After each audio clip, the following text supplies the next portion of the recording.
به نام تو بهترین سرآغاز، به نام تو بهترین سرآغاز، به نام تو کمک کنم سخن باز.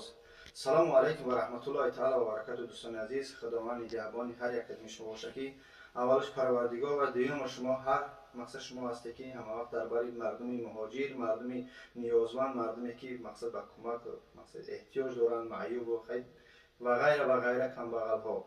دوستان عزیز، باز میگه که برو آمد باز گاو زد، مجبور میشیم. دوستان شما باید منو بفهمید، منم شما را میفهمم. از مسئله کورستون منم در روسیه خیلی عذاب کشیدم، در حیات کارهای وزمین کردم. وقتی که ما یک ویدیو را میمونیم این معنی نداره که تنها از همو آدمایی که دستوریکه کار میکنن از مهاجرا مقصد هم کسی از همینه. این ویدیو ما را الحمدلله تمام دنیا تماشا میکنه. وقتی تمام دنیا تماشا کرد، یعنی فارس زبان ها، یا برای که در لیچکه قطعا در سیوی هست اصلا الحمدلله اینجا تاجران میدارن، اینجا شخصایی که مقصد سومشون بسیار زکات میتونن. با هم خودی ما ویدیو میکنیم، شرط نیست که هر یک قدم شما را خواهش کنیم که 30,000 اویلو گرفتی التماس از سر 30,000 دیگه کمک و یک کمک مقصد از سایت هایی که اوید بخیر هستن بسیار هستن. امروز هم شید مردم مقصد برادری که در اینجا میبینید نامش حکمت الله برادری ما مجبور شده است. بفهمید دوستان عزیز که تا آدم مجبور نشود در روی اکران نمیبروید گپ زنم.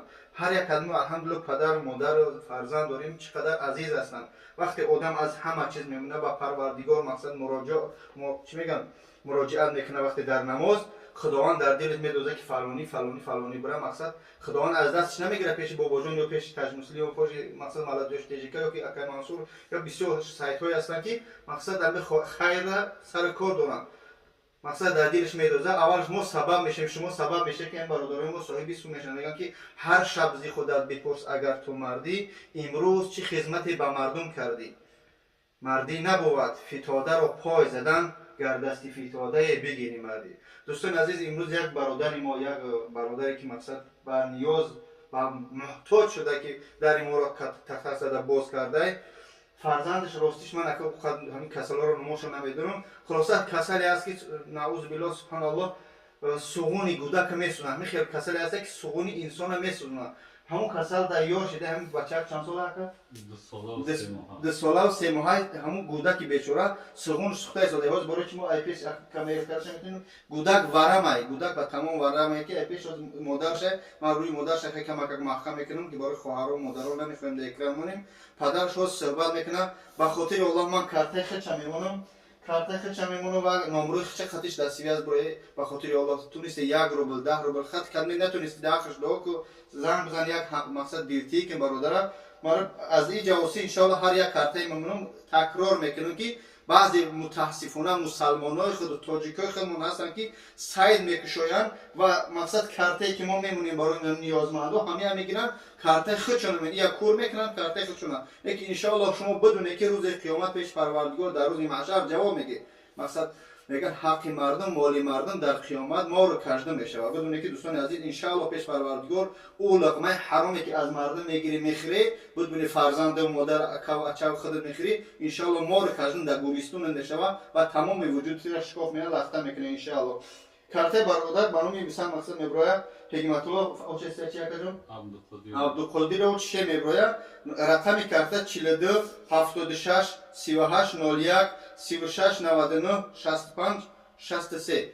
مقصد چقدر میاد اومد؟ مقصد اینه که چقدر اومد. خلاصه اخیر 65 63 36 99 65 63 برنامه حکمت الله عبدالقادرویچ توری شی میبره ان شاء الله. سخن با پدرش میتیم دوستان عزیز گاو زن خودش. سلام علیکم برادران مهاجر، برادران تاجیک. و همین خداوند خیلی در نصیبون همین کسل آورد که مقصد بوده که ما را خیلی شید مقصد درد میکرد چی میکرد. با مهاجرت خودم کار میکنم. خیلی مقصد سال 2008 مهاجرت داریم. پسرم همین 1 ماه پیش با مسکو آوردم. یعنی بینم که چی کسل اینجا انالیز سپریدیم، کسلش تصدیق کردن برآوردن. کسل نامش آسترلکوز میباشه. همین از شما خواهش میکنم اینجا خیلی پلی کلام پرسیدستیم برای لیچینش.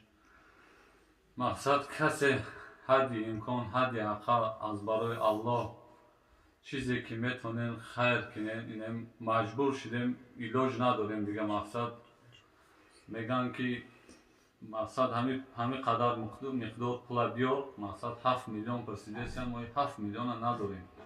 همین پول بیار مقصد خطیب میگن نمیشه بیار ما کودک خوب کنیم که برای که نه کودک میبینه ختم روش ورام کردسته دستش ورام کردسته که مقصد همین کسال تستر پیش گیریم. از برای الله اینا پیش اکای بابا جان آمدیم زورا کردیم. مقصد اکام خد کارش بسیار بود چی بود از برای الله گفت خدمت ویدیو میکنم پرتم مقصد تا اینکه شما بینیم برادران اپا و خواهران از برای الله سهم خودتان گذارین ویدیو را دستگیری کنین پدیلیت سکنین از برای الله. همین بچه ما مقصد تستر ما همین را باید برنیسا را خواب کنیم روز با روز دردش زیاد شنسته.